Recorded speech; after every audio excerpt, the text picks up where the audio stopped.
Topic है वो demography. क्या होता है डेमोग्राफी?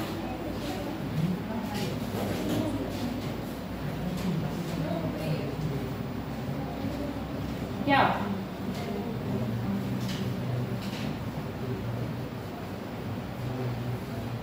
क्या है डेमोग्राफी? बताओ। यहाँ किसी का डेमो चल रहा है क्या?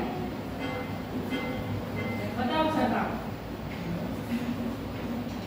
जनसांख्यिकी हिंदी में है जनसांख्यिकी, इंग्लिश में कहते हैं डेमोग्राफी। क्या है डेमोग्राफी?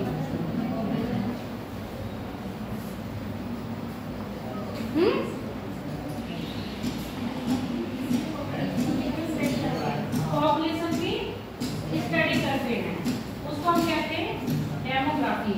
और पॉपुलेशन की जो स्टडी होगी वो कैसे होगी? साइंटिफिक तरीके से। किसी ने क्या दिया होंगे? कई सिद्धांत दिए होंगे। किसके लिए? पॉपुलेशन के लिए। पॉपुलेशन इतनी बढ़ क्यों रही है, पॉपुलेशन इतनी घट क्यों रही है, रीजन क्या है, कहाँ पॉपुलेशन ज़्यादा है, कहाँ पॉपुलेशन कम है, इस चीज़ का अध्ययन करा होगा ना। ये साइंटिफिकली क्या करा गया है? अध्ययन। तो डेमोग्राफी क्या कहना जाएगा? डेमोग्राफी एक तरह से जनसंख्या का क्या करना है?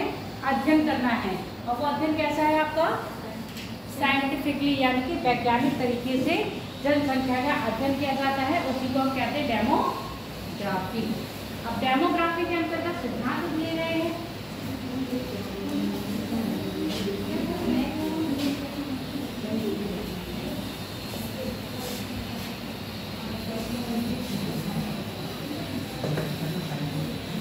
इकोनॉमिक्स किस किस के पास रही थी? पढ़े हो बीए वगैरह में?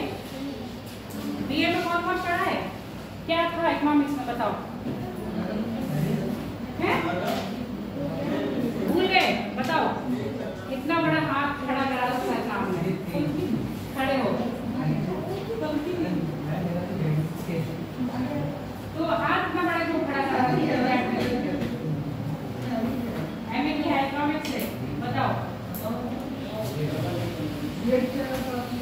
क्या है? चलो फिर बताओ।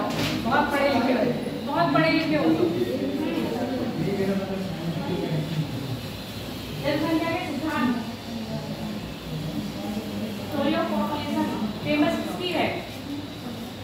किसी की फेमस? जनसंख्या के सिद्धांत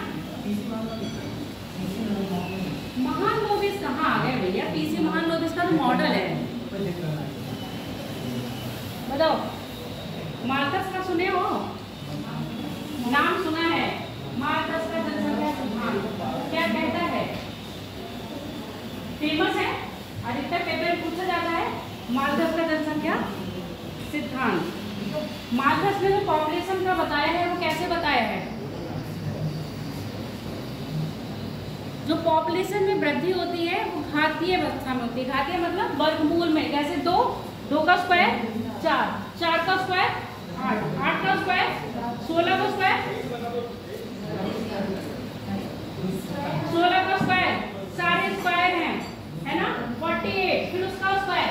तो जनसंख्या में जो वृद्धि हो रही है वो घातीय वृद्धि हो रही है, और जो आपकी खाद्यान्न में वृद्धि हो रही है वो अंकगणितीय वृद्धि हो रही है। यानी 1 से 2, 2 से 3, 3 से 4, 4 से 5, 5 से 6, 6 से 7। ऐसे मामले में जब आपकी पॉपुलेशन है 20 साल में या 25 साल में दुगनी होगी, फिर आगे वाले 25 साल में और दुगनी होगी, फिर उससे आगे आने वाले 25 साल में दुगनी होती जाएगी। तो पॉपुलेशन कैसे बढ़ रही है? पॉपुलेशन खाद्यान्न की मात्रा में क्या बढ़ रहा है? अधिक, और खाद्यान्न पॉपुलेशन की मात्रा में कम। तो ऐसे में क्या होगा? असंतुलन आ जाएगा, इक्विलिब्रियम आ जाएगा। तो जब असंतुलन की अवस्था आ जाएगी, यानी कि आपके पास खाने वाले कितने लोग हो गए?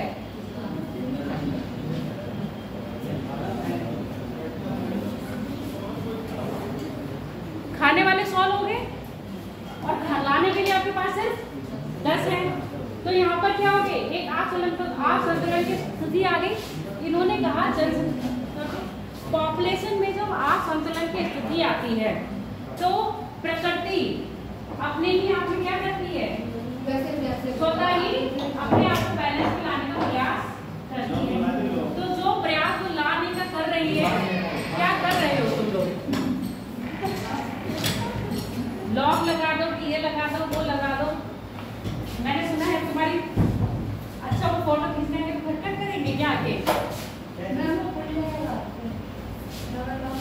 खुला है, बैलेंस में रोक दिया। देखो अब तुम डिसबैलेंस कर देते तो नहीं रुकता, हवा आएगी तब खुलेगा, अदरवाइज नहीं खुलेगा, वो ऐसे रहेगा। तो इन्होंने क्या कहा है, खाना और खाद्यान्न, मतलब खाने वाले लोगों की पॉपुलेशन और खाद्यान्न में पॉपुलेशन में जो वृद्धि हो रही है वो मतलब समान नहीं हो रही है, असमान हो रही है। इसी असमानता के कारण क्या होगा, कहीं ना कहीं आपके खाद्यान्न में कमी और पॉपुलेशन में अधिकता आ जाएगी, जिस कारण क्या है, एक तरह से अकाल पड़ेंगे, यानी कि भूखमरी टाइप की कंडीशन आ जाएगी ना। तो उसको संतुलन करने के लिए प्रकृति अपने आप में क्या करती है, बैलेंस लाने का प्रयास करती है। वो बैलेंस कैसे भी हो सकता है, बहुत सारी आपने आपदाएं देखी होंगी। कौन कौन सी आपदाएं सुनी हो, कभी कभी बाढ़ आ जाएगी, सूखा पड़ जाएगा, उसमें भी क्या हो जाएगा, लोगों की मृत्यु हो जाएगी, और महामारी आ जाएगी, जैसा भी कोविड-19 आएगा। तो ऐसी महामारी में भी बहुत लोग चले गए थे। जब बहुत लोग चले गए तो जनसंख्या ने अपने आप को क्या कर लिया, कंट्रोल कर लिया। तो पहला जो हम जनसंख्या सिद्धांत पढ़ेंगे किसके अंतर्गत, डेमोग्राफी के अंतर्गत माल्थस का जनसंख्या सिद्धांत पढ़ेंगे। आज भी सारा डेटा ही है, चिंता मत करो।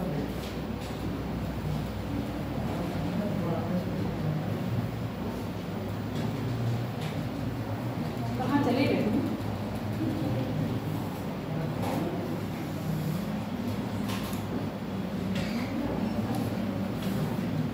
पहले तो डेमोग्राफी लिख लो। डेमोग्राफी होती क्या है, जनसांख्यिकी।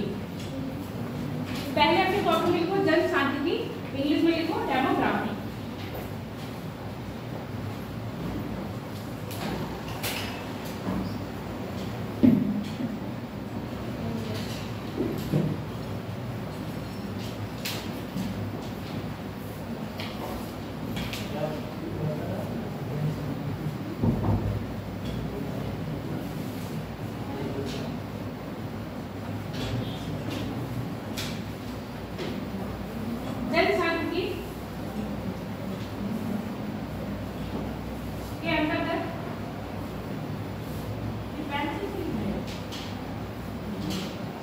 जनसांख्यिकी के अंतर्गत जनसंख्या का अध्ययन, जनसंख्या का अध्ययन, जनसंख्या का अध्ययन वैज्ञानिक तरीके से किया जाता है।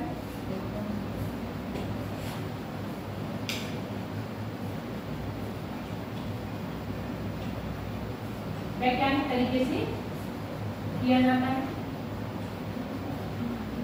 जिसमें जनसंख्या वितरण, जिसमें जनसंख्या वितरण,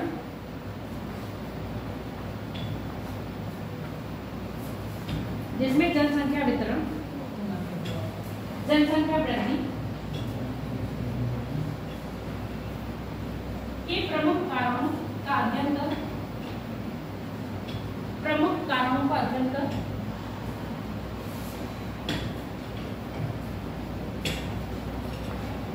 अध्ययन कर व्याख्या की जाती है।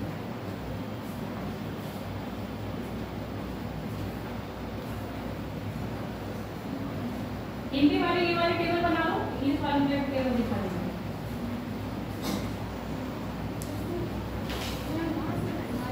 हाँ हाँ, इसका जनसंख्या सिद्धांत, फिर इसको आगे आगे बना देंगे, मतलब डिस्क्राइब कर देते हैं।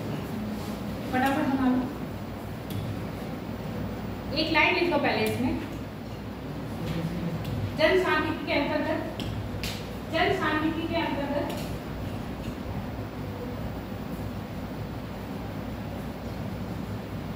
विभिन्न अर्थशास्त्रियों, विभिन्न अर्थशास्त्रियों द्वारा जनसंख्या सिद्धांत का प्रतिपादन किया गया है। जनसंख्या सिद्धांत का प्रतिपादन किया गया है।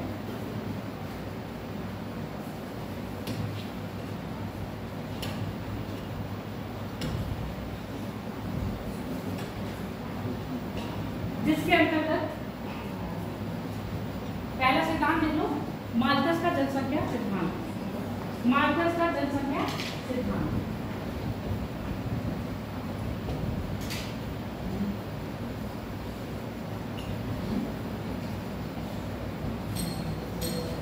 भारत का जनसंख्या सिद्धांत। अब बना लो हिंदी में पहले और इंग्लिश का।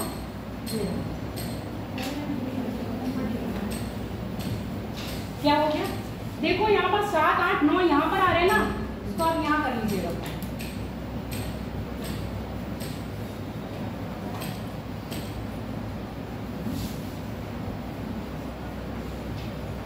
यही मैं घरे में लिखवाती, यही मैंने इसमें कर दिया था एक पिक्टोरियल फॉर्म।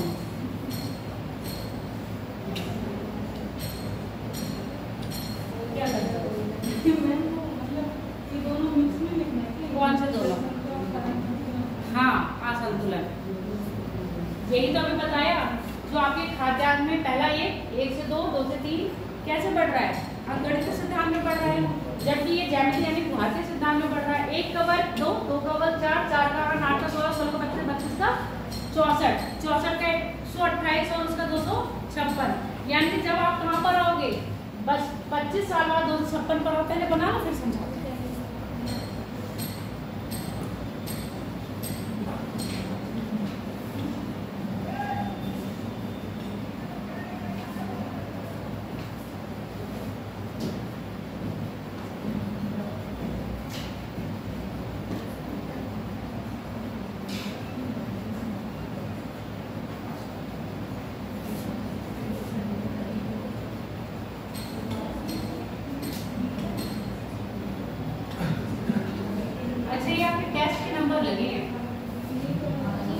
नींद वालों का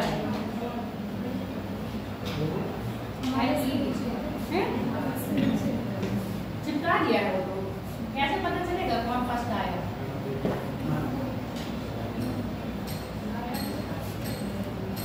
सायरा भी, पूजा देवी, स्वाति, पलक, स्वाति राजपूत कितने नंबर आए थे तुम्हारे? चमन शुक्ला के कितने आए? पूजा देवी, चरण सिंह के कितने आए भैया? चरण को बता दो मुझे, देखिए किसी अब इधर से बैठा है। अच्छा, उसमें डाल रखा है ग्रुप में ना, देखिए।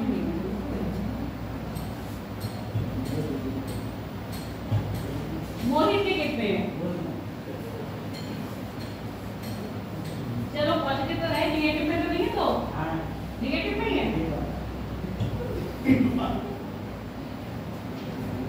जल्दी जल्दी कर लो। अब इंग्लिश बोल भी तो दिखाए, इंग्लिश वालों को ना दिखाए, मतलब कहाँ चला गया आजकल त्रिपाठी? कहाँ? बहुत इम्पोर्टेंट कोर्स है, ऐसे काम होते हैं। चलो आपकी ज्योग्राफी भी लास्ट उसमें चल रही है, लास्ट टॉपिक ही चल रहे हैं। ज्योग्राफी भी समाप्त होने वाली है, नया सब्जेक्ट स्टार्ट होगा। अब ये मुझे नहीं पता, मैं नहीं पढ़ा हूँ, मेरा बस एक सब्जेक्ट 4 माह से हाथ नहीं लगा। क्यों इतनी ऐसे आ गए? क्यों?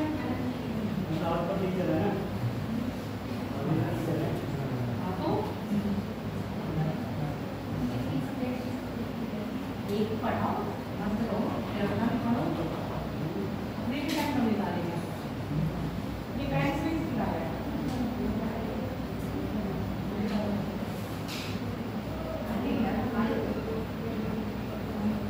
इसको डस्टबिन बना दिया। हो गया बेटा? इतनी स्पीड में करोगे तब तो हो गया काम तुम लोगों का। चलो, जो रह गया है वो जब समझाऊंगी तब देख लेना कहाँ चला गया। ये भी तुम लोगों के साथ लो बनाओ। नहीं बनाओगी, ये दिमाग नहीं लगाना है। रह जाएगा तो बताया जाएगा, तुम लोग टाइम दे दो, हिंदी में समझा देंगे।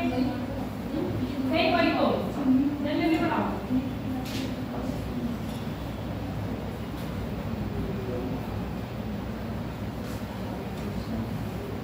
तुम तो श्रीदेवी की तरह कर रहे हो भाई, तो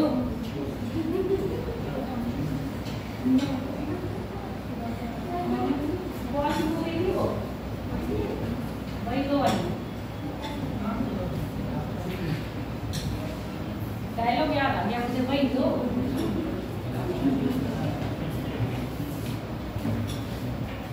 पॉपुलेशन ग्रोथ ज्योमेट्रिकल हो रही है और ये अर्थमेटिकल हो रही है।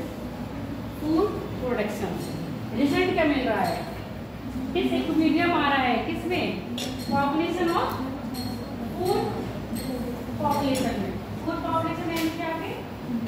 अच्छा, पॉपुलेशन से मतलब क्या समझते हो? अगर हम रिसर्च कर रहे हैं उसमें पॉपुलेशन क्या होगी हमारी और नॉर्मल पॉपुलेशन क्या होगी, डिफरेंस है दोनों में क्या?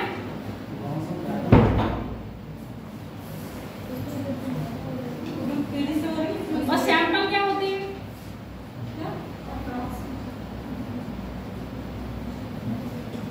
पता है?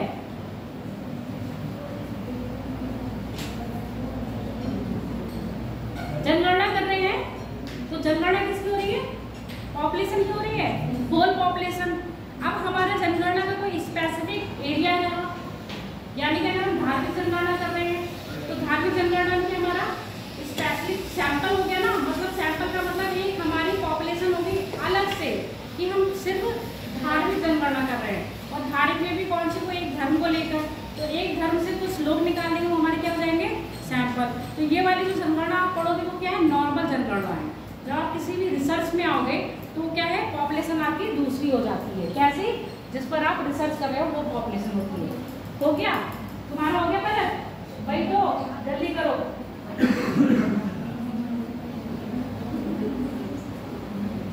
क्या कह रहे हैं?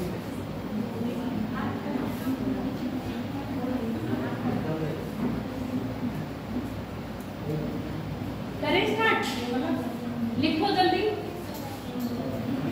Distribution between population and food supply. यहाँ पर फूड सप्लाई चेन बनी रहेगी या टूट जाएगी? खाद्य आपूर्ति बनी रहेगी या टूट जाएगी?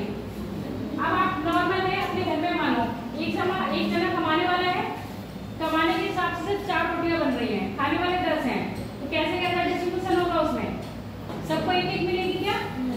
सबको एक एक नहीं मिलेगी, यानी कि जो सप्लाई चेन ऑफ सप्लाई है वो क्या हो जाएगा, बाधित हो जाएगी।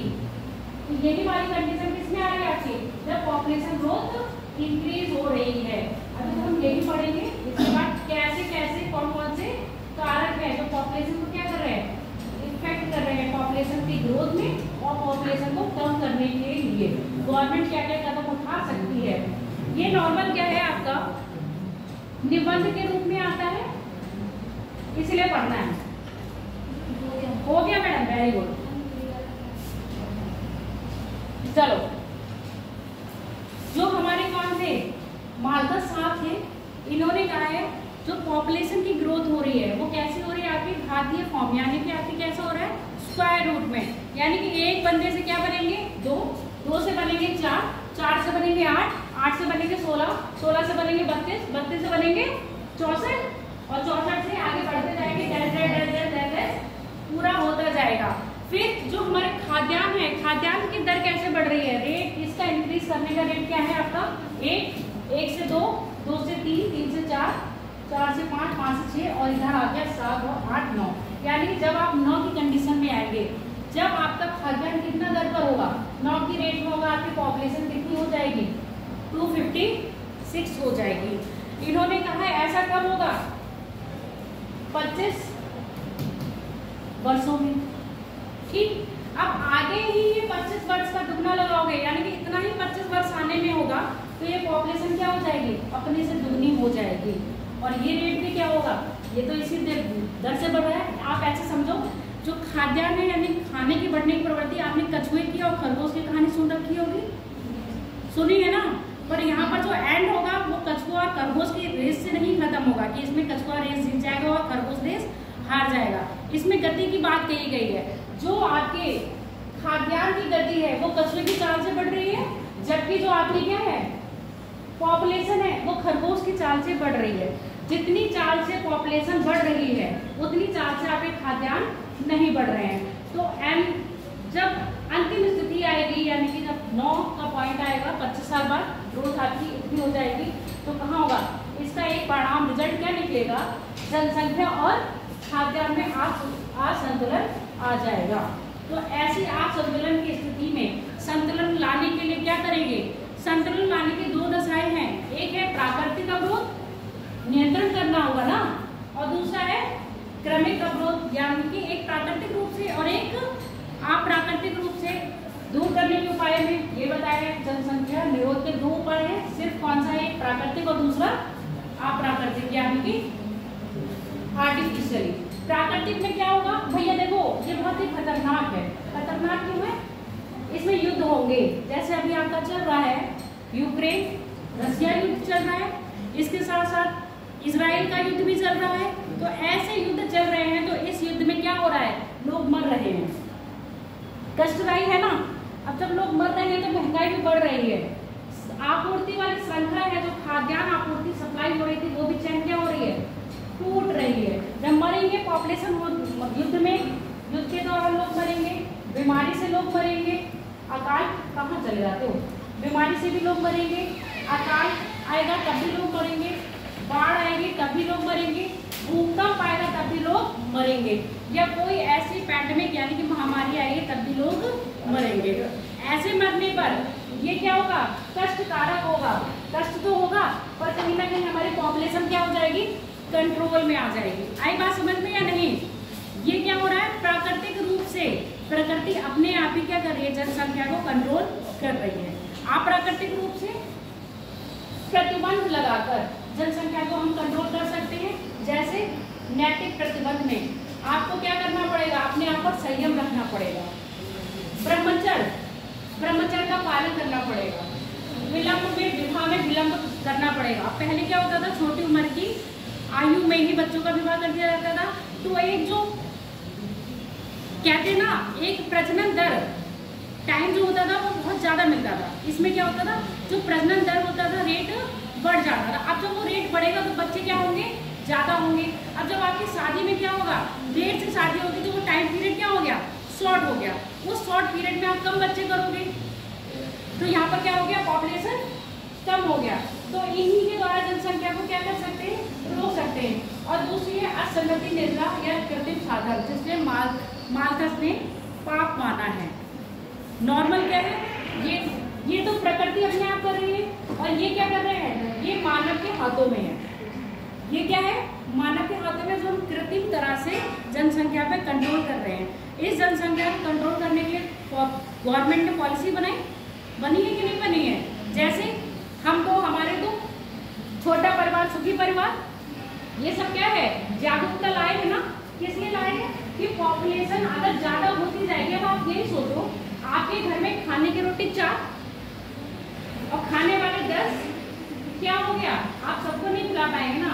इसलिए इतने ही करो जितनों को आप खिला पाओ। तो पॉपुलेशन उतनी रखो ना जितने हमारे में कैपेसिटी है।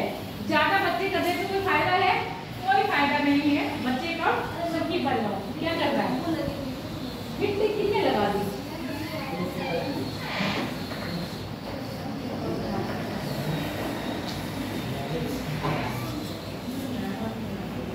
पहला नियम समझ में आ गया। पहला सिद्धांत देखो, ये सबसे पहला सिद्धांत माल्थस ने दिया था उस जमाने में, पर अब हम बात करें तो ये सेटिस्फाई नहीं करता है। प्राकृतिक आपदा आती है पर जरूरी नहीं है। पहले महामारी होती थी, बीमारियां होती थी, उस जमाने में हमने बीमारियों को क्या कर रखा था, बीमारियों पे रिसर्च नहीं करी थी, बीमारियों को पकड़ नहीं कर पाए थे। अब हमने क्या करा है, पहले लोग टीबी से भी चले जाते थे, अब टीबी से लोग बच जाते हैं, ठीक है। पहले प्लेग से भी चले जाते थे, जरा सा हैजा हुआ उससे भी चले जाते थे। नॉर्मल क्या हो गया, आप लोगों ने इसका कंट्रोल कर लिया। अब बीमारी से हमारे इतने लोग नहीं जाते हैं।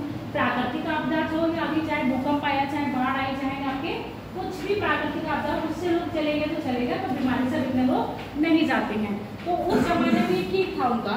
पर इसके बाद अब जो आया है आपके, दूसरा दिया है इष्टतम जनसंख्या सिद्धांत, इंग्लिश में कहते हैं ऑप्टिमाइज पॉपुलेशन थ्योरी। इष्टतम जनसंख्या सिद्धांत टाइपिंग डाल लो, ये तो बना लियो ना, इसका समझ लियो और समझाने की जरूरत नहीं है। मैम कहाँ बोलो मैम, फेल हो गया, ये मतलब फेल नहीं हो गया, मतलब जब इन्होंने दिया था उस जमाने में ये सिद्धांत सही था। इन्होंने 1798 के आसपास दिया था, 1778 के आसपास दिया था। अब देखो कहाँ 1778 है और कहाँ आपका 2024 चल रहा है, कितनी चीजें बदल गई हैं। अब बीमारी से तो आप इतना नहीं जाओगे, उस जमाने में युद्ध होते थे, अब युद्ध में कहीं लगे हैं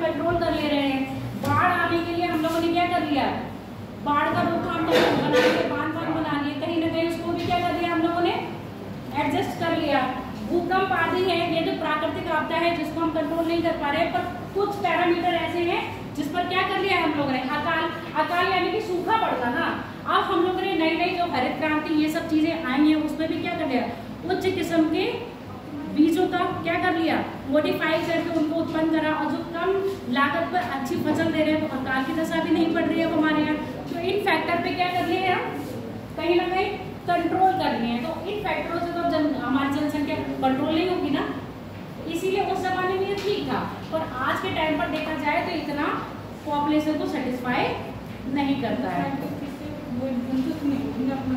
अब आगे आने वाले टाइम में अब जो सिद्धांत आगे बढ़ोगे वो भी कहीं ना कहीं फेल होते जाएंगे।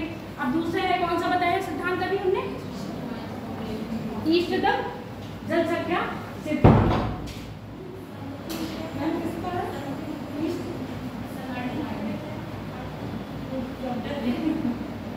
कृत्रिम में संगति निर्मित है, ऐसे हैं कृत्रिम साधन जो ऐसे बनाए गए। अब ये देखो क्या लिखे हो इसमें, इष्टतम देखो ऑप्टिमाइज में क्या है, इन्होंने ये बताया, इन्होंने कहा जो हमारी पॉपुलेशन है, इन्होंने एक फॉर्मूला दिया, A minus O equal to M, ठीक है। A हमारी क्या है, वास्तविक पॉपुलेशन, O हमारी है इष्टतम पॉपुलेशन, M क्या है, M इन लोगों के बीच में जो आएगा वो है एक आदर्श दशा, ठीक है। अगर वास्तविक पॉपुलेशन हमारी 18 है, ठीक है, इष्टतम पॉपुलेशन हमारी क्या है 20 है, तो ये क्या होगा -2 आएगा। तो यहाँ पर क्या है, जनसंख्या में कमी की बात कर रहा है। अब जब यहाँ पर हम 20 कर देंगे अगर, और यहाँ हम 18 कर देंगे, तो यहाँ पर हमारा 2 आएगा। तो यहाँ पर क्या कर रहा है, जनसंख्या में वृद्धि की बात कर रहा है। अब यहाँ पर देखो, अगर M हमारा 12 है और O भी हमारा 12 है, तो ये क्या कह रहा है, संतुलन की अवस्था है, यानी कि जो आपकी खाद्यान्न पूर्ति और आपकी जो इष्टतम जनसंख्या है वो क्या है, इक्वल हो गई। जब खाद्यान्न पूर्ति यानी कि M और E इक्वल होगा तो ये हमारी क्या है, एक आदर्श दशा है पॉपुलेशन की, कि इस दशा में पॉपुलेशन होनी चाहिए। अगर पॉपुलेशन माइनस में है तो क्या दिखा रहा है, जनसंख्या कम है और खाद्यान्न ज्यादा है। अगर 2 में है तो क्या है, हमारी जनसंख्या ज्यादा है और पॉपुलेशन कम है। तो इन्होंने अपना जो सिद्धांत दिया वो ऐसे ही दिया, कौन सा, इष्टतम जनसंख्या का सिद्धांत। तो अब लिखो इसमें इष्टतम जनसंख्या का सिद्धांत, इष्टतम जनसंख्या का सिद्धांत।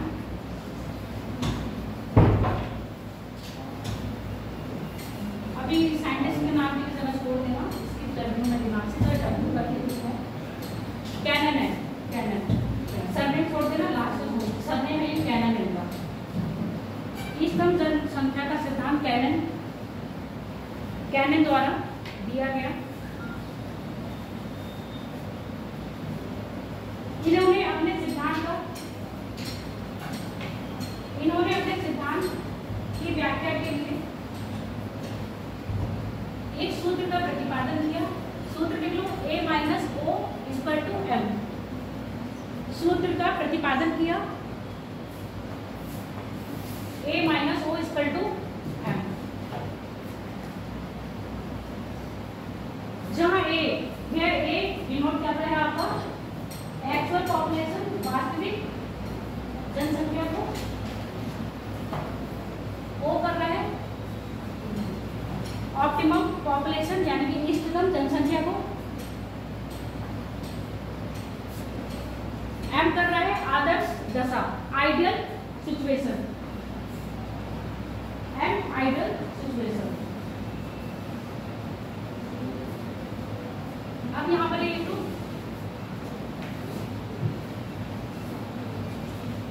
यदि M का मान धनात्मक होगा, यदि M का मान धनात्मक होगा, धनात्मक मतलब सकारात्मक है, M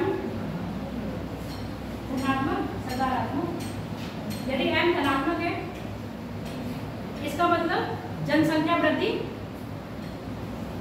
अधिक है, यानी कि पॉपुलेशन क्या है, अधिक है। यदि M निगेटिव है यानी कि M का मान ऋणात्मक में आ रहा है तब पॉपुलेशन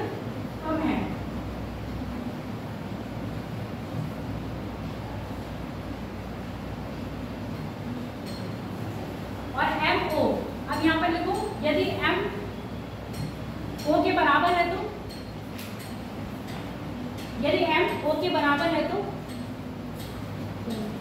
यह है जनसंख्या की इष्टतम दशा है, यह है जनसंख्या की इष्टतम दशा है, ऑप्टिमम कंडीशन, इष्टतम दशा है जहां जनसंख्या और खाद्यान्न इक्वल डिस्ट्रीब्यूट होंगे, जहां जनसंख्या और खाद्यान्न इक्वल डिस्ट्रीब्यूट होंगे। अगला जो सिद्धांत क्या है, संक्रमण का सिद्धांत है, जनसंख्या का संक्रमण सिद्धांत,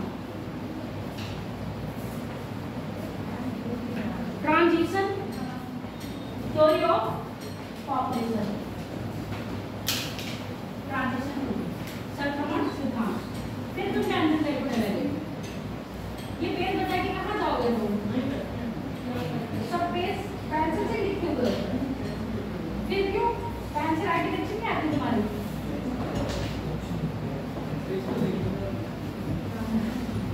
ट्रांजिशन संक्रमण सिद्धांत, जनसंख्या का संक्रमण सिद्धांत, ये आपके दिया है Frank W Notestein, Frank W नोटस्टेन।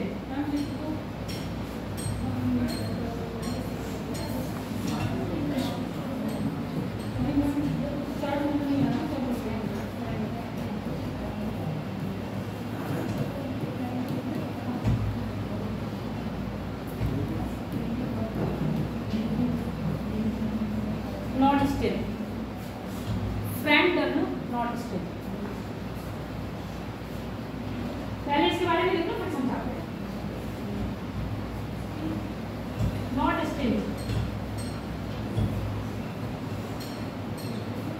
Stand,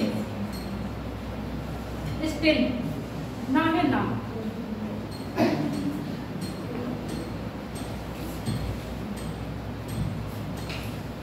देखो जो आपके फ्रैंक थे, बहुत ही फ्रैंक थे, इन्होंने सारी बातें बता दी और इन्होंने कुछ बातें ऐसी नोट करी कि पॉपुलेशन एक एरा से दूसरे एरा में जाने में पॉपुलेशन में जो परिवर्तन हो रहा है उसका कारण ये सब चीजें नहीं है, उसका कारण क्या है? डेथ रेट और बर्थ रेट। अगर डेथ रेट और बर्थ रेट में डिफरेंस है तो यानी कि पॉपुलेशन में खुद की खुद क्या हो जाएगा? परिवर्तन हो जाएगा। तो इन्होंने जो अपने सिद्धांत को बताया, सिर्फ इन्होंने ये क्या है? डेथ रेट और बर्थ रेट के अकॉर्डिंग अपने सिद्धांत को क्या है? एक्सप्लेन किया है कि एक एरा से दूसरे एरा में जाने में जो पॉपुलेशन में एकदम चेंज आ रहा है, वो चेंज ये नहीं है कि क्या हो रहा है कि आपदा आ गई, बीमारी हो गई या आपने संयम बरत लिया, ब्रह्मचर्य का पालन कर लिया, ये सब चीजें नहीं है। ये चीज तो क्या है? एक तरह से गवर्नमेंट की पॉलिसी है। ये पॉलिसी जब आई तभी तो इंसान जागरूक हुआ, वरना तो प्राचीन काल में देखो तो कुछ नहीं, लड़का होगा तभी हमारा क्या होगा? उद्धार होगा। ये क्या था? एक अशिक्षित व्यक्ति और उसके लड़का के मुख आदमी देगा तभी, तो ये सारे विचार थे। जब तक लड़का नहीं होगा, जब तक लड़का पेट काम नहीं करेगा, हमें मोक्ष की प्राप्ति नहीं होगी। ये क्या है? एक पुरानी विचारधारा। इस पुरानी विचारधारा के अकॉर्डिंग क्या चलता रहा? आपका ये सिस्टम चलता रहा। चाहे बच्चे 10 हो जाए, नॉर्मल आपने देखा होगा, आपके जो दादा दादी रहे होंगे, हम भी कहीं दूर के नहीं है, हम उसी के हैं, तो दादा दादी कहते थे हमारे 5 भाई हैं, हमारे 10 भाई हैं, हमारे 7 भाई हैं, होता था नहीं। आपके अगर अच्छा पुराने लोगों की सोच में देखो और आज के लोगों की सोच में देखो तो ये कहेगा, अरे भैया रिश्ते तो खत्म ही हो जा रहे, मतलब 2 बच्चे कर रहे हैं, या भाई या बहन, या बहन बहन, या भाई भाई, यही हो रहा है ना। अगर भाई भाई है तो चाचा है, ताऊ नहीं मिल रहा है, कम से कम ताऊ भी होने चाहिए। तो पुरानी सोचते तो ताऊ भी होने चाहिए, बुआ भी होनी चाहिए, मौसी भी होनी चाहिए, मामा भी होनी चाहिए, मतलब रिश्ते होने चाहिए तो सारे होने चाहिए। तो ये वाली कंडीशन कहते हैं 2 भाई तो होने चाहिए, एक अकेला सही नहीं रहता है, किसी भी विपत्ति में हो उधारी। तो ये सब क्या है? ये सब वो सोच थी, ये सोच तो पॉपुलेशन को आगे बढ़ाती जा रही थी। इसी सोच के कारण हमारा जो भारत है अब कितनी नंबर पर आ गया है?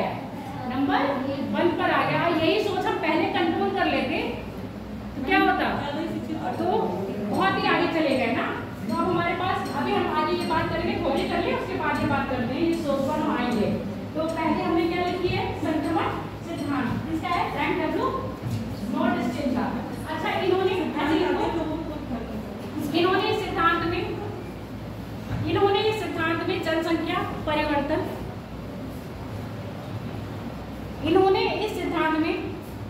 जनसंख्या परिवर्तन का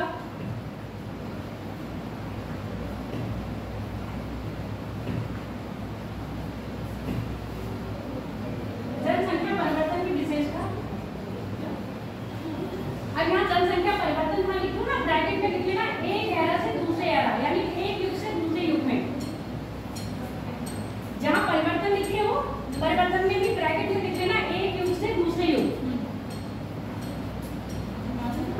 एक युग से दूसरे युग में जो जनसंख्या परिवर्तन हो रहा है उसका आधार जन्म दर और मृत्यु दर, जन्म दर और मृत्यु दर माना है, जिसको प्राय इन्होंने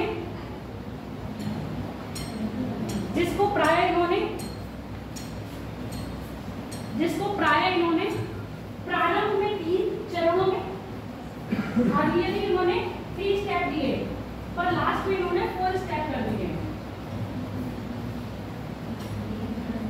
3 चरण, लास्ट में इन्होंने 4 स्टेप कर दिया, यानी कि 4 चरण। तो आपका पहला चरण होगा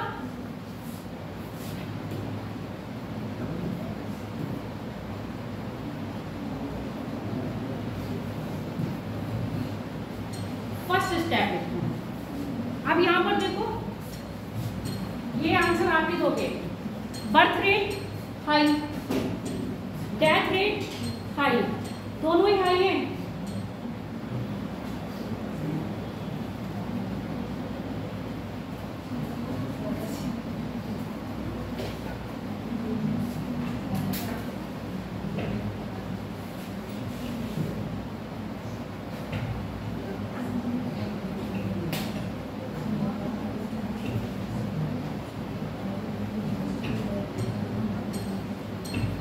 पहला है बर्थ रेट, है ना।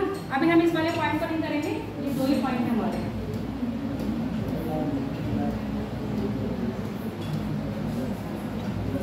यहाँ पर कह रहे हैं हमारा जो बर्थ रेट है वो भी क्या है, हाई है, जो डेथ रेट है वो भी हाई है। अब ऐसी कंडीशन में पॉपुलेशन कैसा होगा, इंक्रीमेंट बहुत अधिक होगा, इंक्रीमेंट बहुत कम होगा, या इंक्रीमेंट बहुत लिमिटेड होगा। जहाँ लोग जन्म भी बहुत जल्दी ले रहे हैं और मर भी बहुत जल्दी रहे हैं, तो पॉपुलेशन क्या रहेगी, बहुत धीमी गति से बढ़ेगी या स्थिर रहेगी। तो यहाँ पर हमारा पॉपुलेशन ग्रोथ नहीं हो रहा है अच्छी तरह, है ना। अब इसी के टाइम पर जाओ, दूसरा पैटर्न। पहला समझ में आ गया, पहला देख लो। पहले चरण में इन्होंने क्या बोला है, उच्च जन्म दर तथा उच्च मृत्यु दर। पहले चरण में उच्च जन्म दर है और उच्च मृत्यु दर, डेथ रेट भी हाई है और बर्थ रेट भी हाई है। अब लिखो, इस कंडीशन में, यानी कि प्राय इस दशा में जनसंख्या वृद्धि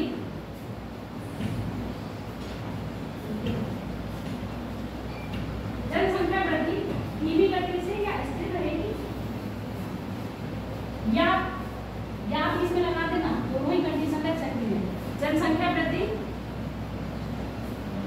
धीमी गति से या स्थिर रहेगी, ठीक है। क्यों, अगर यहाँ पर बर्थ रेट क्या होगा, डेथ रेट से थोड़ा सा अधिक होगा, तो जनसंख्या वृद्धि धीमी रहेगी। अगर इन दोनों का रेट क्या होगा, एकदम समान होगा, तो क्या होगा, पॉपुलेशन स्थिर रहेगी। आगे बात समझ में, इसलिए क्या लगाया है, यह शब्द लगाया है। अब दूसरे इसी में लिखो, बर्थ रेट तो हाई है, डेथ रेट क्या हो गया है, लो हो गया। दूसरा चरण लिखो, सेकंड स्टेप, उच्च जन्म दर, उच्च जन्म दर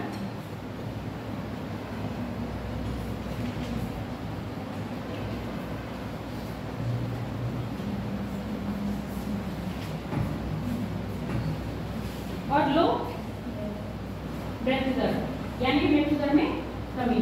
ऐसी कंडीशन में क्या होगा, पॉपुलेशन बहुत ही अधिक यानी कि तीव्र गति से बढ़ेगी, क्योंकि जन्म रेट क्या है, बर्थ रेट हाई है और डेथ रेट कम है।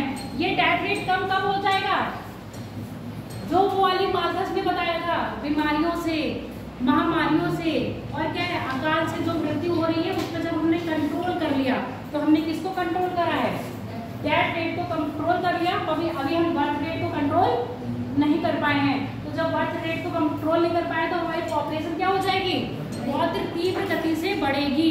तो समझ में आ गया ना। अब तीसरा पॉइंट क्या है, ये चरण लिख लियो ना। तीसरे में लिखो, जब हमारा बर्थ रेट क्या होगा, डेथ रेट भी क्या होगा, कम।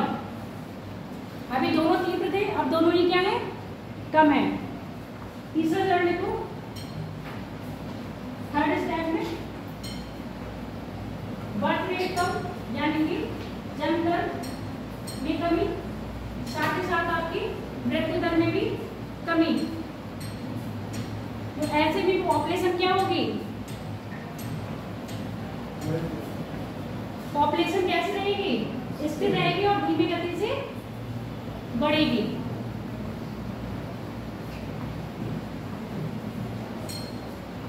ये चौथा कर लेना, हाँ ये वाला पॉइंट चौथा कर, ये वाला तो है ना चौथा चरण लिख लेना यहाँ पर, चौथा कर, ये वाला चरण चौथे का है। ये चौथा चरण है, तीसरा भी बोल रहे हैं। इस चरण को आप चौथा कर लीजिएगा, ठीक है। अब चौथे चरण में क्या होगा, जब डेथ रेट क्या होगा आपका, हाई होगा और बर्थ रेट क्या होगा, कम होगा। ये तीसरे चरण में लिखना, जब डेथ रेट क्या होगा, हाई और बर्थ रेट क्या होगा, कम। तो ऐसे मामले में क्या होगा, पॉपुलेशन घटेगी। जब बर्थ रेट क्या है, लो और डेथ रेट क्या है, हाई, तो ऐसे मामले में आपकी पॉपुलेशन क्या हो जाएगी, घटेगी। हमें पॉपुलेशन को घटाना भी नहीं है, हमें पॉपुलेशन को बढ़ाना भी नहीं है। तो हमारे आदत दशा क्या रहेगी, आपका बर्थ रेट और डेथ रेट में क्या होना चाहिए, इक्विलिब्रियम यानी कि समानता होनी चाहिए। ऐसा नहीं है कि जिस रेट से डेथ हो रही है उसी रेट से बर्थ होना, डेथ रेट थोड़ा हाई होना चाहिए, बर्थ रेट थोड़ा कम होना चाहिए। समझ में आ गया। ये जो था आपका कौन सा स्टेप था, जो आपके किसने बताया था, नोटिस किया था फ्रैंकलिन ने, बड़ी फ्रैंकली उन्होंने बता दिया कि जन्म दर और मृत्यु दर के ही कारण क्या है, एक एरा से दूसरे एरा में एकदम फ्रीक्वेंटली क्या आ रहा है, चेंज आ रहा है। वो चेंज आने का कारण क्या है, दो रीजन उन्होंने बता दिए। अब आप यहाँ देख रहे हो क्या, माइग्रेशन, माइग्रेशन है, एक माइग्रेशन और एक एमाइग्रेशन, है ना। इसका मतलब क्या है, इसका इफेक्ट कहाँ पड़ रहा है, पॉपुलेशन ग्रोथ यानी कि एक एरिया के पॉपुलेशन में अचानक इंक्रीमेंट आना, है ना।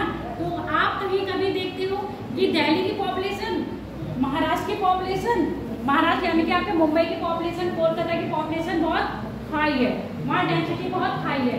वहाँ का मतलब क्या है, यहाँ पर क्या हो रहा है, शहरीकरण, शहरीकरण। अब गांव से लोग शहर में क्यों आ रहे हैं, गांव से लोग शहर में क्यों आते हैं,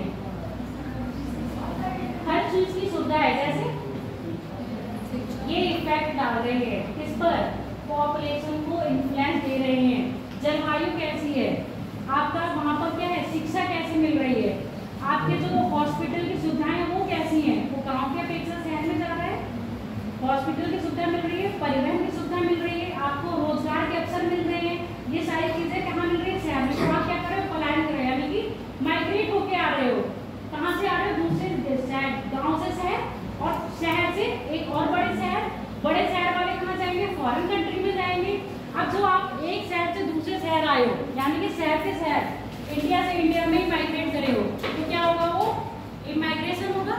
अब जब इंडिया से किसी और देश में माइग्रेट करे हो, वो इमाइग्रेशन होगा।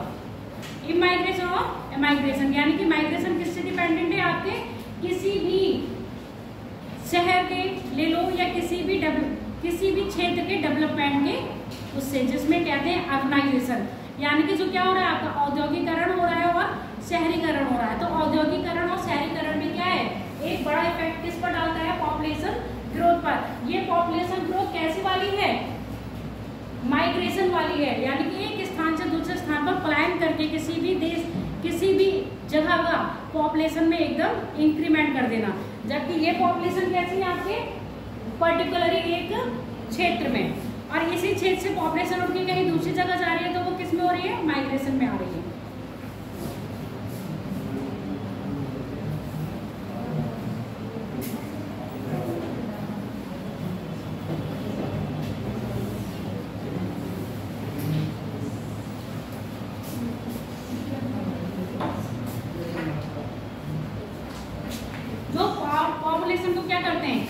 इफेक्ट डालते हैं।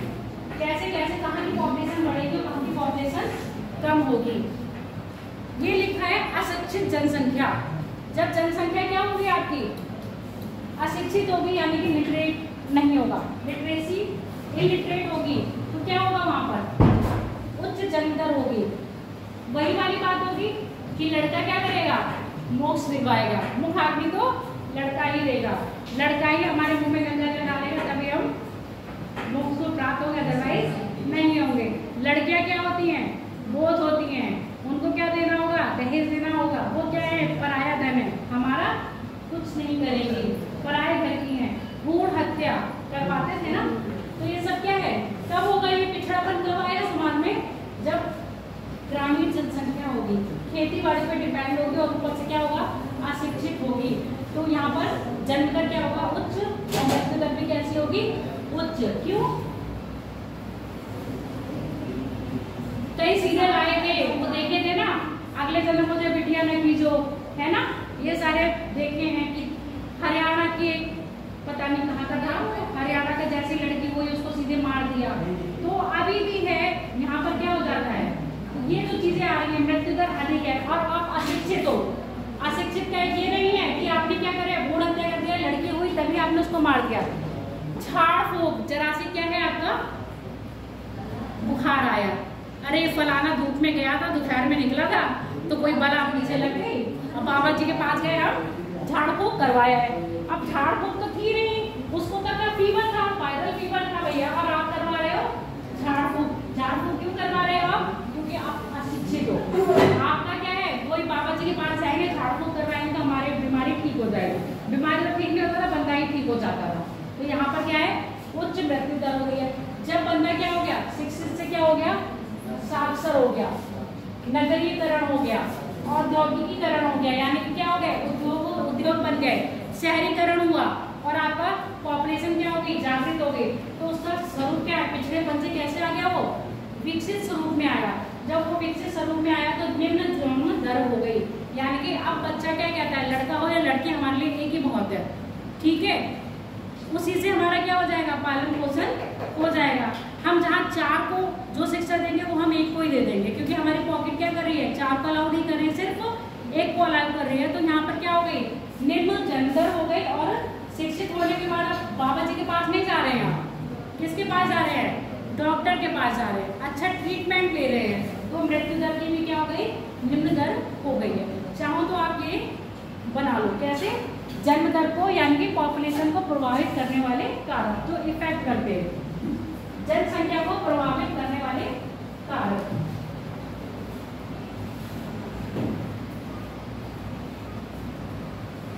और ये जो जानकी संक्रमण लिखा है ना, ये वही जो आपका जो ट्रांजिशनल वाला बताया था, डेमोग्राफी का ट्रांजिशनल थ्योरी, लास्ट वही जन्म दर और मृत्यु दर आ रही है।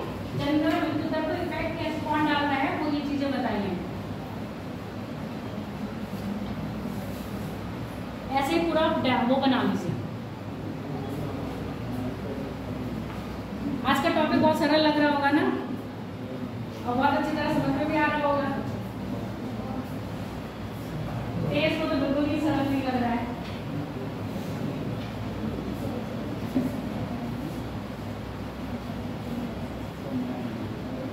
फोन भी देखते रहना, इसकी मेमोरी फुल होने वाली है, ये वीडियो पॉज हो जाएगा, अभी तो चल ही रहा है।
हो गया, बना लिया, आगे बढ़े।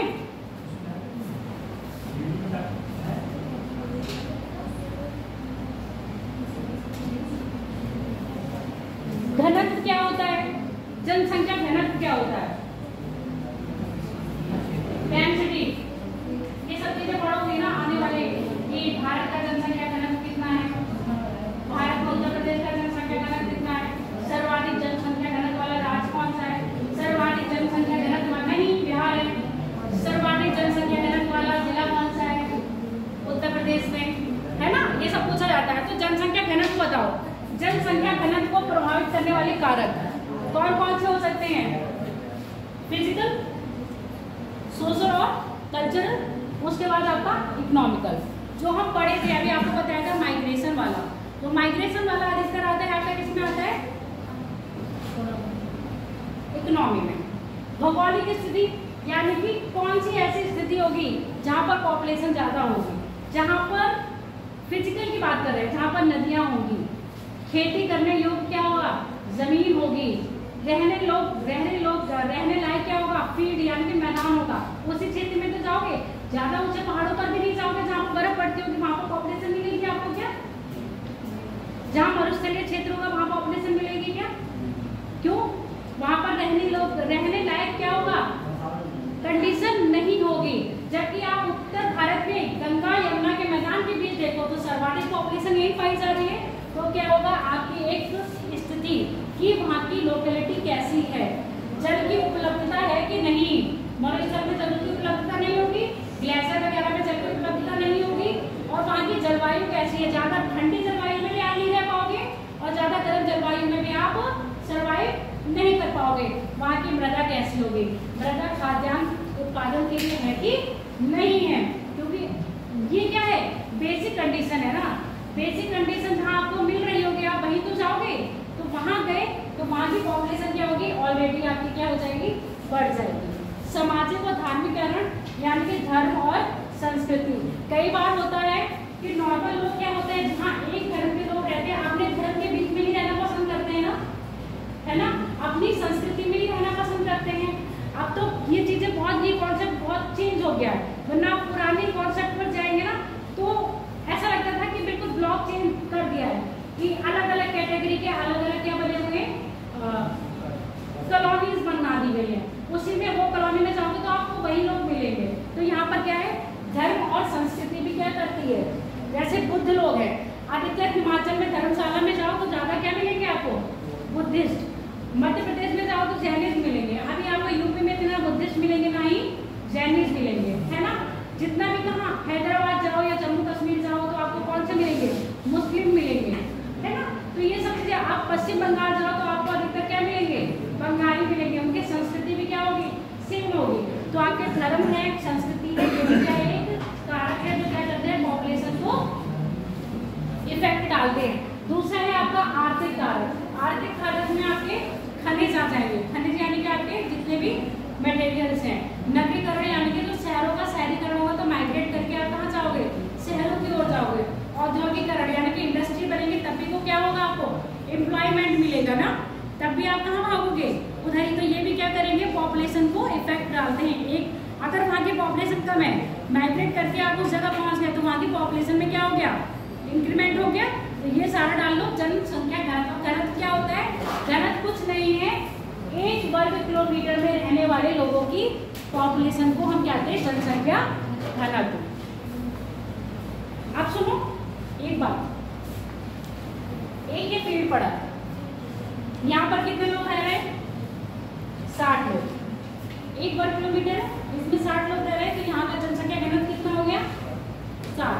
अब इतने ही उसमें कोई मेट्रो सिटी में चले जाओ तो वहां पर 256 लोग रह रहे हैं, तो उतने ही क्षेत्र में क्या हो गया? जनसंख्या घनत्व कितना हो गया? 256। अब यहाँ पर जनसंख्या घनत्व समझ रहे हो ना। जब बड़े ब्लॉक में जाओगे तो बिल्डिंग, एक बिल्डिंग, दूसरी बिल्डिंग, तीसरी बिल्डिंग, इस बिल्डिंग के ऊपर कितने होंगे? 4-5 कमरे होंगे, 17 बिल्डिंग के माले के ऊपर लोग रह रहे होंगे। तो ये 1 वर्ग किलोमीटर में कितने लोग रह गए? और यहाँ पर घर बने होंगे छोटे छोटे, तो यहाँ पर क्या होगा? इस तरह से आपका होगा। जैसे ही नगरीकरण ज्यादा होगा तो बिल्डिंग के ऊपर बिल्डिंग, बिल्डिंग के ऊपर बिल्डिंग लोग ज्यादा रहेंगे। अपने यहाँ पीलीभीत में देखो, यहाँ पर बिल्डिंग्स बहुत कम बनी है, तो कम कम क्षेत्रफल में कम लोग रह रहे हैं, जनसंख्या घनत्व ज्यादा है।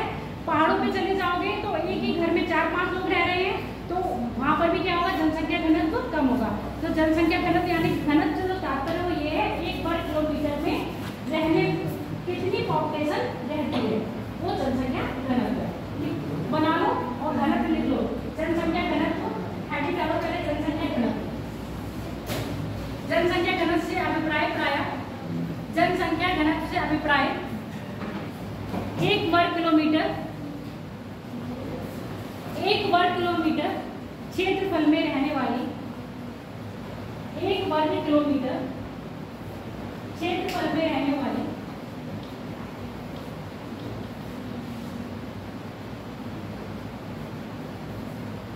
1 वर्ग किलोमीटर क्षेत्रफल में रहने वाली जनसंख्या से है।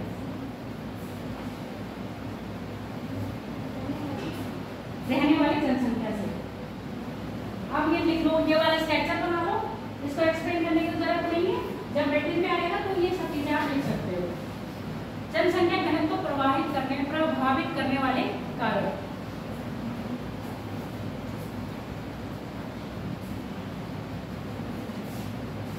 फैक्टर्स अफेक्टिंग किसको कर रहे हैं, पॉपुलेशन डेंसिटी।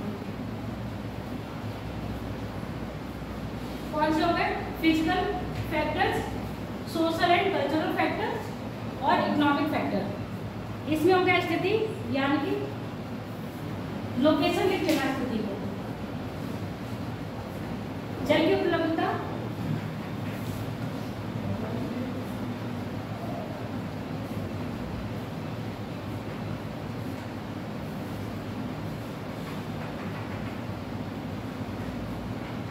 जल की उपलब्धता,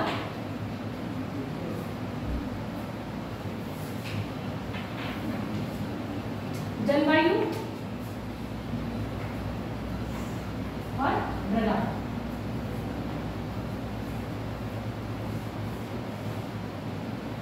सामाजिक व सांस्कृतिक कारण, धर्म व संस्कृति।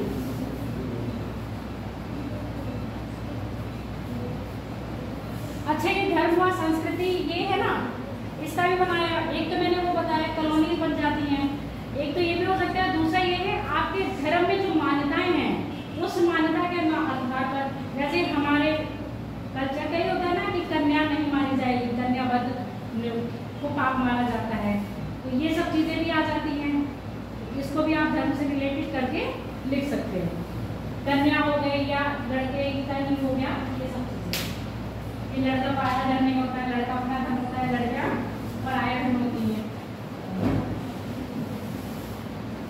अगला लिख लो इकोनॉमिक फैक्टर, आर्थिक कारक। आर्थिक कारक में आपका खनिज यानी कि मिनरल्स हो गया। दूसरा नगरीकरण, जिसको कह रहे हैं आप अर्बनाइजेशन, औद्योगिकरण जिसको कहते हैं इंडस्ट्रियलाइजेशन। आगे बढ़े,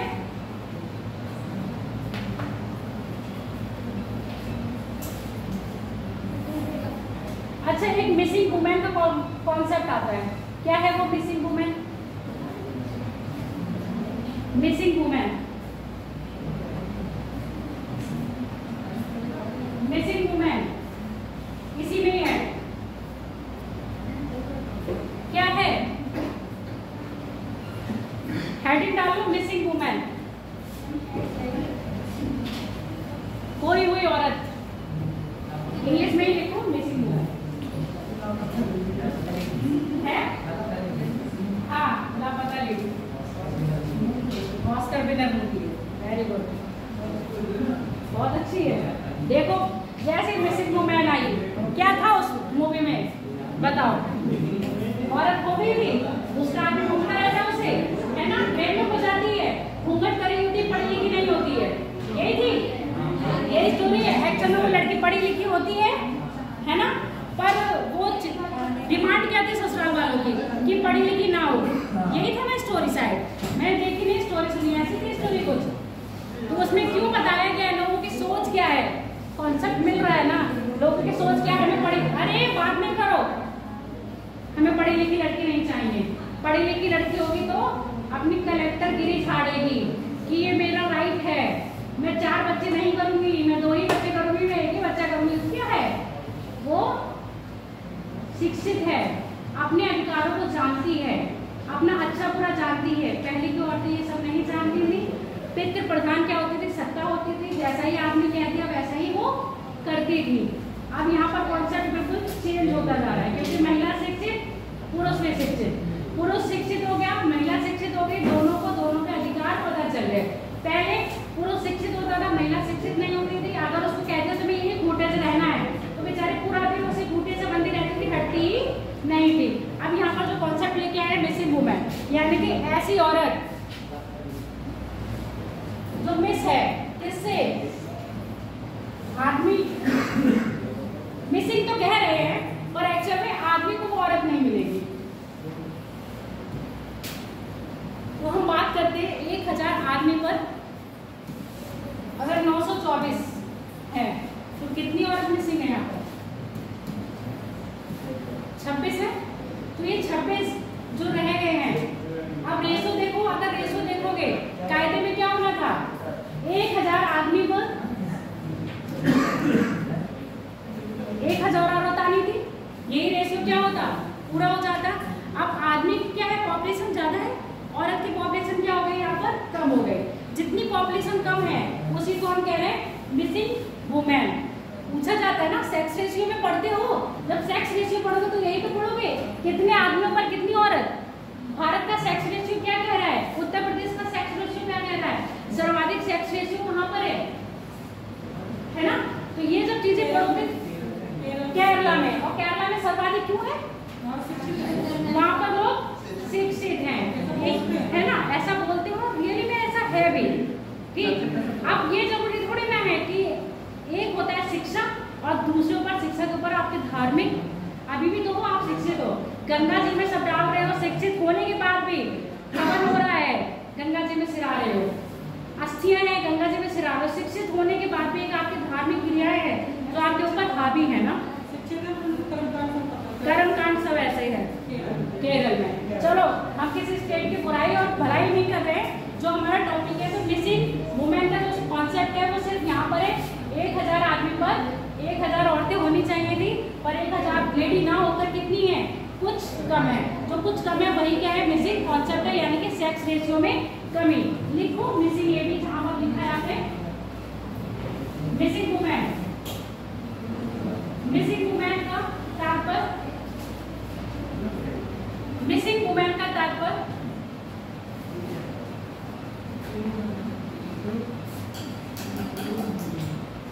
प्रति 1000 व्यक्ति पर, प्रति 1000 व्यक्ति पर। अब औरत तो काट नहीं सकते है ना, एक आदमी पर एक आदमी, तो रेशियो बराबर होता है। ठीक, अब यहाँ पर क्या है, अगर आप 924 को डिवाइड करोगे किससे, 1000 से, तो कितना आएगा, पॉइंट में आएगा ना ये मामला। अब पॉइंट में तो आप काट नहीं सकते कि औरत है लाओ काट दे उसको, भाई चीज होती तो काट भी देते। तो यहाँ पर क्या है, कहीं ना कहीं आने वाले टाइम पे क्या होगा, या तो एक आदमी पर 2-3 औरत, वो 2-3 औरत सही नहीं है, औरत बड़ी होती तब एक औरत पर 2-3 आदमी मिले, या तो क्या होगा, ऐसे आदमियों की संख्या कम रह जाएगी जिनको औरत मिलेगी। आगे बात समझ में, लिखी मिसिंग है। तो ये जो गैप आ रहा है मिसिंग औरत का कॉन्सेप्ट का कम करना है, इसको क्या करना है, हमें इंक्रीज करना है। इंक्रीज करने के लिए जो आपकी जो पॉलिसी चलाई गई है, भ्रूण हत्या करते थे ना, उसको कम करना है। ठीक है, जो वहाँ पर गर्ल चाइल्ड को मारते थे उसका कम करना है, और टेस्ट करवाते थे ना, भ्रूण चेकअप करवाते थे, उसको भी गवर्नमेंट ने क्या कर दिया है, लीगली बैन करा है ना। अगर आप ऐसा करवा रहे हो तो आप क्या कर रहे हो, इलीगली काम कर रहे हो। इसलिए डॉक्टर कोई भी ये काम नहीं करता, पहले भ्रूण चेकअप करा जाता था। अगर क्या होता था, गर्ल हो रही है तो उसको मार दिया जाता था, भ्रूण में इसकी हत्या कर दी जाती थी।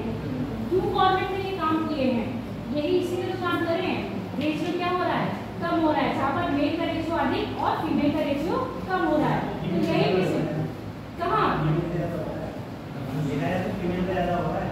फीमेल का ज्यादा हो रहा है। अब हो रहा है, गवर्नमेंट ने ये कंडीशन उठाई है, जब से मशीन पे बैन लगा, अदरवाइज तो ये बहुत चीजें हो रही थी। लड़कियां अगर होती थी सीधे क्या हो गया, खलास, है ना। लिखो मिसिंग वुमेन लिखी हो, क्या लिखे हो, प्रति 1000 व्यक्तियों पर महिलाओं की संख्या में कमी है।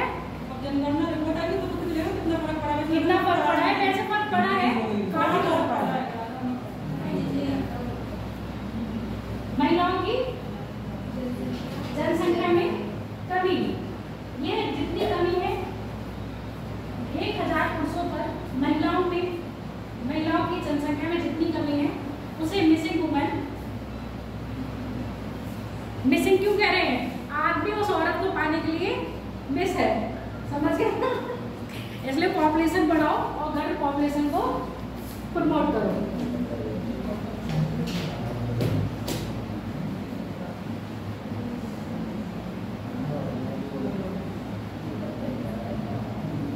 अब हम भारत की पॉपुलेशन की बात करते हैं। क्षेत्रफल में देखा जाए तो भारत दूसरे स्थान पर आता है। ये सारे कॉन्सेप्ट समझ में आ गए ना, सिद्धांत समझ में आ गया। अब हम सीधे बात करेंगे भारत की जनसंख्या, हेडिटल भारत की जनसंख्या, भारत की जनसंख्या, इंडियन पॉपुलेशन या पॉपुलेशन ऑफ इंडिया।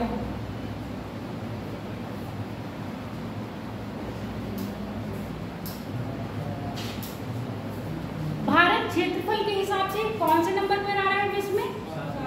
7वें स्थान पर है।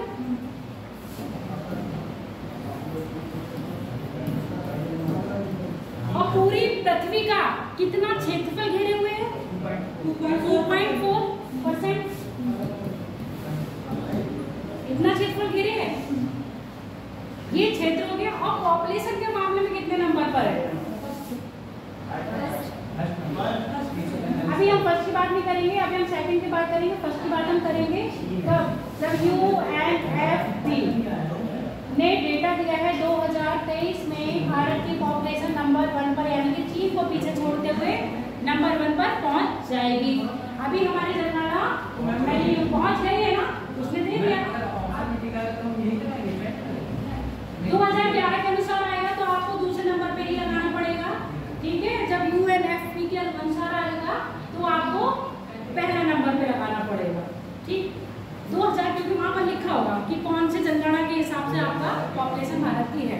तो हम बात कर रहे हैं सेकंड पॉपुलेशन के मामले में हम कहाँ पर है? सेकंड नंबर पर है, ठीक है।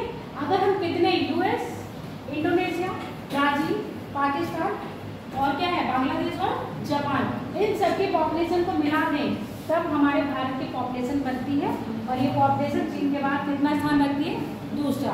क्षेत्रफल की दृष्टि से भारत जिसमें 7वें स्थान पर आता है। और पृथ्वी का संपूर्ण पृथ्वी पे जो क्षेत्रफल है उसका 2.4% ये क्या कर रहा है?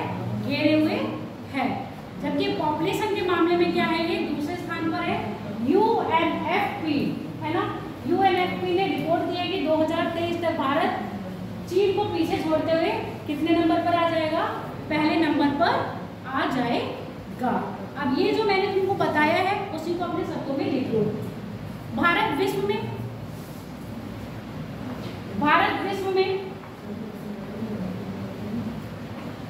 7वां सबसे बड़ा देश, क्षेत्रफल की दृष्टि से 7वां सबसे बड़ा देश। भारत विश्व में क्षेत्रफल की दृष्टि से 7वां सबसे बड़ा देश है, जो धरातल का 2.4%, जो धरातल का 2.4% ये बनने वाला है, जो धरातल का 2.4% क्षेत्रफल घेरे हुए हैं तथा विश्व में जनसंख्या के मामले में चीन के बाद दूसरा स्थान रखता है।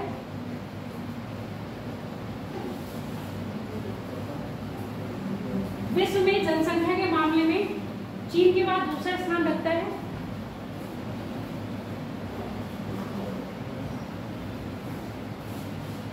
क्या करना है तुम्हें? 10 मिनट और रुक जाओ, फिर चले जाना।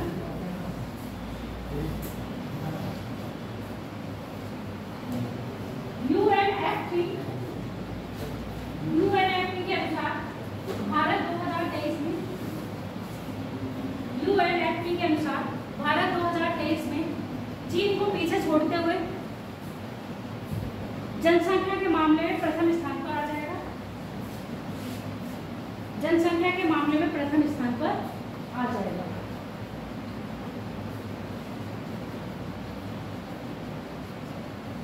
देखो, जब तक नई जनगणना की रिपोर्ट नहीं आ रही है, ये लिखना चाह रहे हो तो लिख लो। कितने देशों की पॉपुलेशन मिला दी जाए तब भारत की पॉपुलेशन बनेगी? USA, इंडोनेशिया,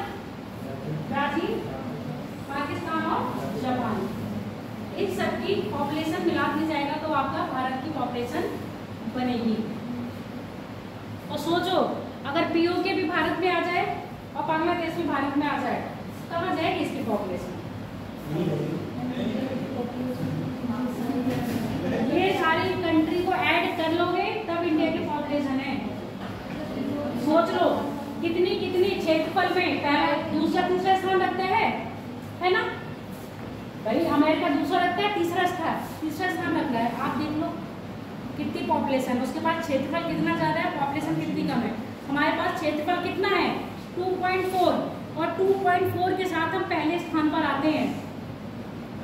अगर हम नॉर्थ और साउथ इंडिया में बात करेंगे तो नॉर्थ इंडिया की पॉपुलेशन कम और साउथ इंडिया की पॉपुलेशन नॉर्थ इंडिया की पॉपुलेशन ज्यादा है, साउथ इंडिया की कम है। बना लिख लियो ना, आगे बढ़े। देख लो विश्व में कभी कभी पूछ लिया जाता है, ये ऐसे देख लो जो हमारी इंडिया की पॉपुलेशन है यहाँ पर 17.5 दे रखी, लगभग क्या है इतनी पॉपुलेशन के साथ अगर भारत का आर्थिक सहयोग देखें विश्व में तो सिर्फ 18% है। भारत आर्थिक सहयोग के मामले में सिर्फ 18% क्या कर रहा है, सहयोग करता है विश्व में। पॉपुलेशन देखें तो इंडिया की कितनी है पूरे विश्व में 17.5, चाइना की 19.4, क्योंकि पहले नंबर पे ये था और दूसरे नंबर पे क्या है भारत। अभी जो क्या है डेटा चेंज हो रहा है तो ये आ जाएगा दूसरा, ये मतलब ये आ जाएगा पहला और ये चला जाएगा आपका दूसरा। समझ में आ गया?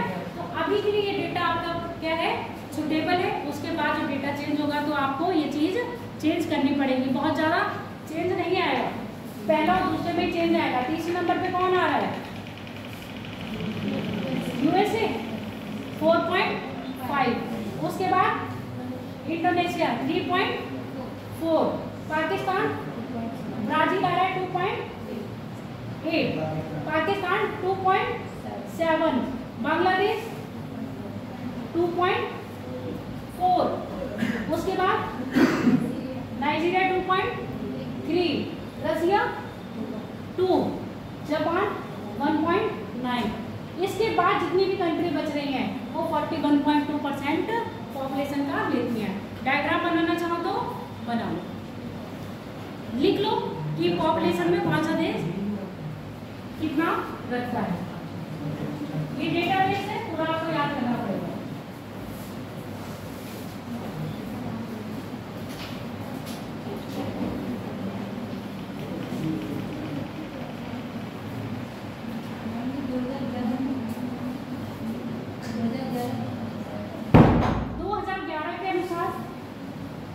भारत की है, यहाँ पर 11 की जनगणना नहीं है, ये आप जनरली बेस में लिखो, ठीक है। वर्ल्ड वाइड लिखो, ऐसे नहीं लिखो, ऐसे बनाते रहोगे तो टाइम लग जाएगा। बस यहाँ पर लिख लो जापान की कितनी है, चाइना की कितनी है, इंडिया की कितनी है, ऐसे देश नाम लिख लो, फटाफट डाल लो, नोट कर लो। है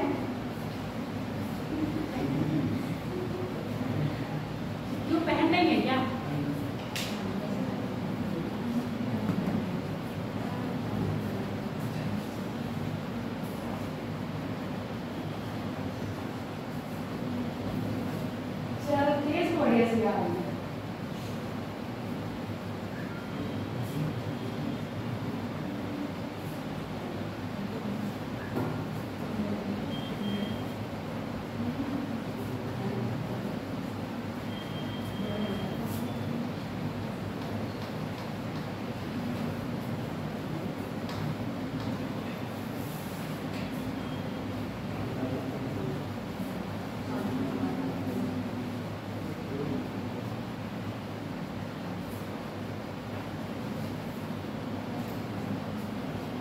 बना लिए बेटा?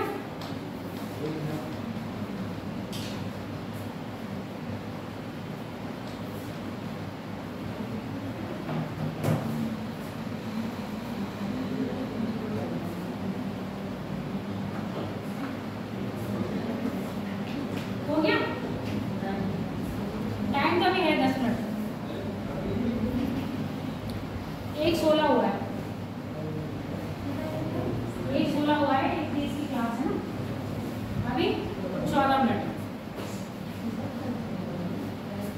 बताओ इतना इंटरेस्टेड टॉपिक चल रहा है, टॉपिक तो गड़बड़ कल आएगा। जब डेटा आएंगे। कितना सारा डेटा दिखाया है, सारा डेटा पढ़ना है। हो गया?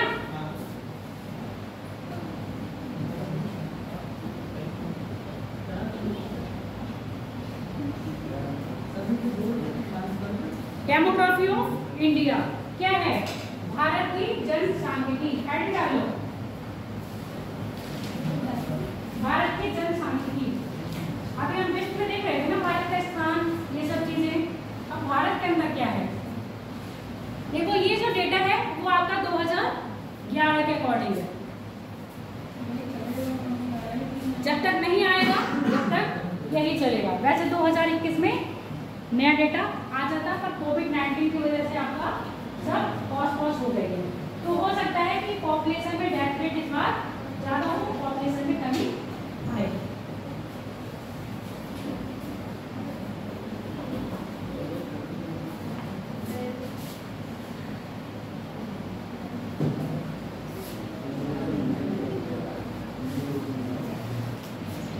करंट पॉपुलेशन जो भारत की है वो कितनी है? भैया देखो नंबर पढ़ लेना, नंबर पढ़ने में बड़ी दिक्कत होती है। कितना है ये? 1,40,6,631। कितने करोड़ हो रहे हैं? 1 अरब 40 करोड़ 6,000। ये 6 कितना होगा? 6,31,776। Current population as it is लिख लीजिए। हाँ, करंट पॉपुलेशन की डेंसिटी 427.90। 427 से 443 है। मुझे याद आ रहा है 443 है इंडिया की। चलो देखेंगे। डेंसिटी पर स्क्वायर किलोमीटर 400।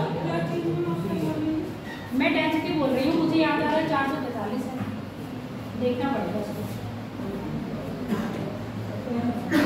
डेंसिटी कितनी है? 427.90। अभी इस पर स्टार लगा लेना बेटा, ठीक है? मुझे थोड़ा सा डाउट लग रहा है इस पर। मैं भी 427 को नहीं। हाँ 427 नहीं, मुझे 443 याद आ रहा है। फिलहाल इस पर भी 2 स्टार लगा लो, कल इसको करेक्ट कर देंगे। अगला क्या है? Growth rate. देखो ग्रोथ रेट तो चेंज होता रहता है, और चेंज हो भी गया होगा, क्योंकि ग्रोथ रेट क्या है? अब इंडिया कौन से स्थान पर आ गया है? तीसरे या पांचवें पर आ गया है। उस टाइम ग्रोथ रेट कितना रहा होगा? 4.90%। ये इकोनॉमिक ग्रोथ रेट होगा तो ये गलत हो गया। अगर क्या होगा? ग्रोथ रेट कौन सा वाला? पॉपुलेशन ग्रोथ रेट होगा तो ये सही है। करंट ग्रोथ रेट कितना है? 490। अगला देखो ये क्या कह रहा है? डेथ रेट कितना है? 1000 पॉपुलेशन पे कितने लोग मर रहे हैं प्रति वर्ष? 7.380।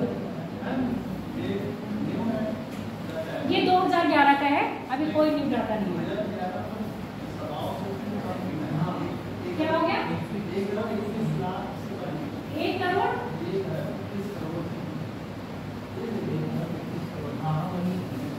ये पुराना आ गया क्या? ये मेरा डाटा नया है।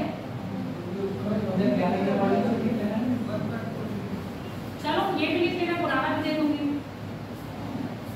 मुझे 2011 का लग रहा था। चलो अगला देखो। करंट रेट क्या है आपका? Birth rate 17.16। नया आया कब? देश में दिया हुआ है, ऐसे ही निकाला है, हमें पब्लिकली इशू वो नहीं करा है, पब्लिकली शो नहीं हुआ है। अगला देखो करंट बर्थ रेट क्या है आपका? 17.163। अभी दूसरा रेट भी है, चिंता मत करो। लाइफ एक्सपेक्टेंसी क्या है? एक्सपेक्टेंसी यानी कि जीवन प्रत्याशा कितनी है? 70.19 ईयर। जन्म दर क्या है आपका? 2.15 वर्ष। और यहाँ पर मृत्यु दर क्या है? किसकी है ये?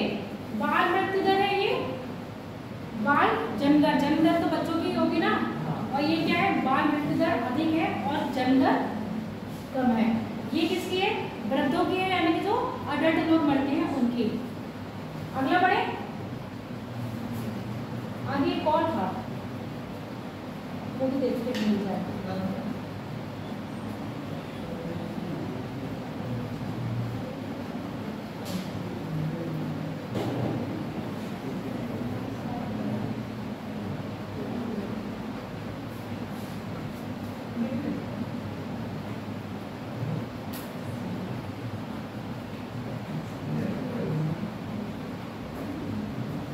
चला गया,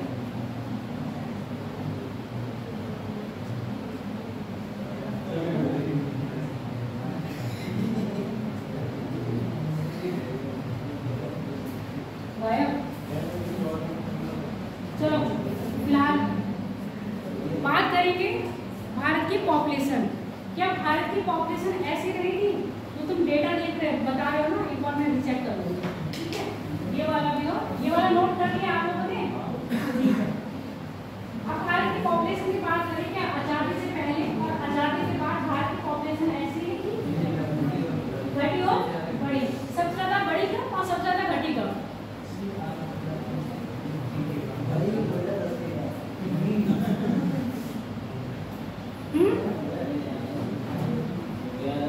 बताओ Sarna. History of population in India, यानी कि पॉपुलेशन की, इंडिया की हिस्ट्री क्या रही है पॉपुलेशन के मामले में। 1921 को क्या कहते हैं, महान विभाजन वर्ष कहा जाता है। क्यों?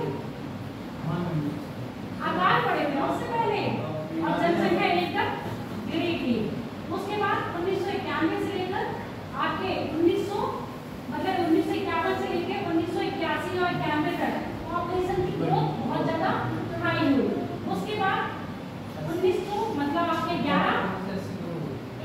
2001 से लेकर 2011 तक पॉपुलेशन में क्या आया, इंक्रीमेंट आया।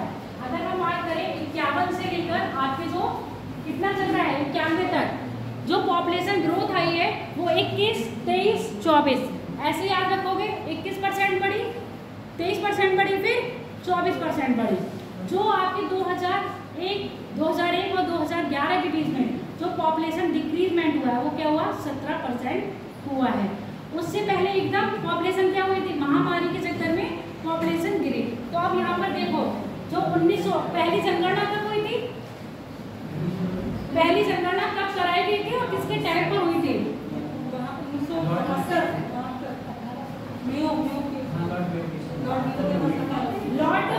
लॉर्ड मियो के टाइम पे सन 1900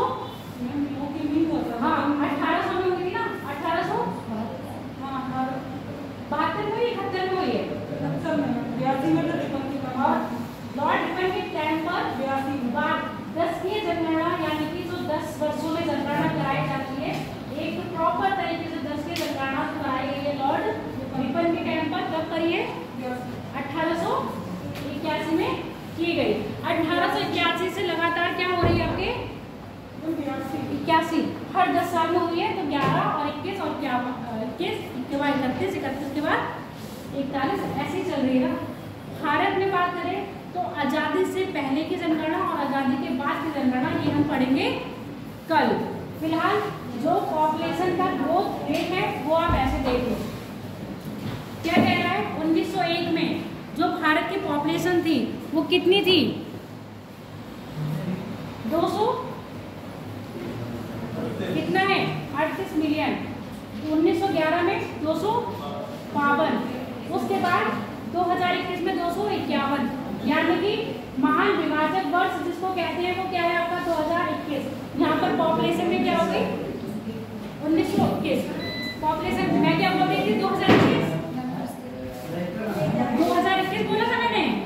अच्छा, 1921 को महान विभाजक वर्ष कहते हैं। उसके बाद आपके बैठ जाओ, बस ये डेटा एक बार देख लो, फिर बाकी बात करेंगे कल।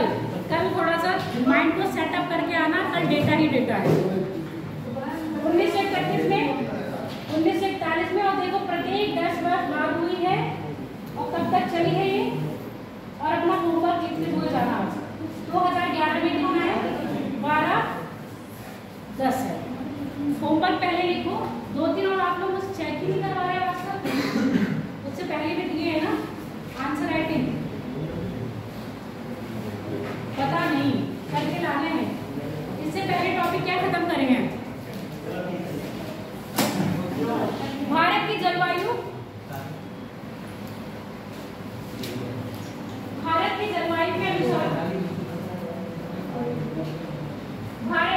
जलवायु के अनुसार लिखो वो सब आंसर राइटिंग करके लाना।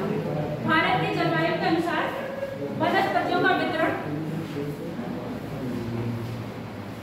वनस्पतियों के वितरण की व्याख्या कीजिए। भाग नहीं, आंसर लिखो, मतलब क्वेश्चन लिखो आंसर राइटिंग के लिए। भारत के जलवायु के अनुसार वनस्पति वितरण,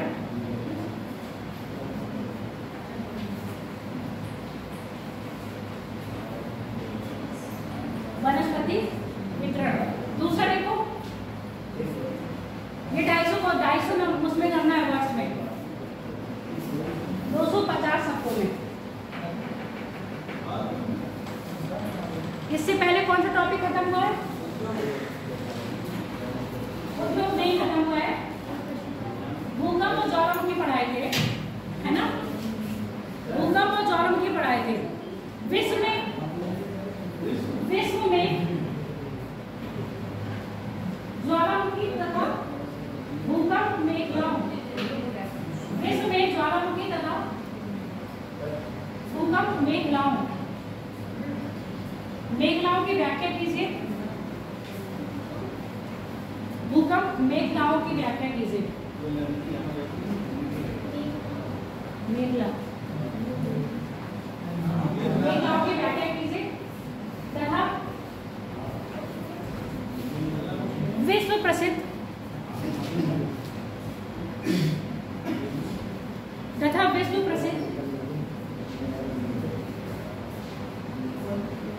ज्वालामुखी पर्वत,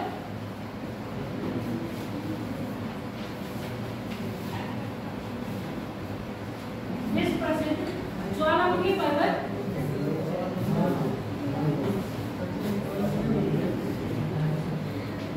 को मानचित्र, विश्व प्रसिद्ध ज्वालामुखी पर्वत को मानचित्र में प्रदर्शित कीजिए। ठीक है, मानचित्र में प्रदर्शित कीजिए। यहाँ पर आप क्या करोगे, एक वर्ल्ड मैप खरीद के लाएंगे, उसमें कहाँ कहाँ कौन सा ज्वालामुखी फेमस है उसको, इसको भी बेटा 250 में ही करोगे। ठीक है, चलो क्लास ओवर।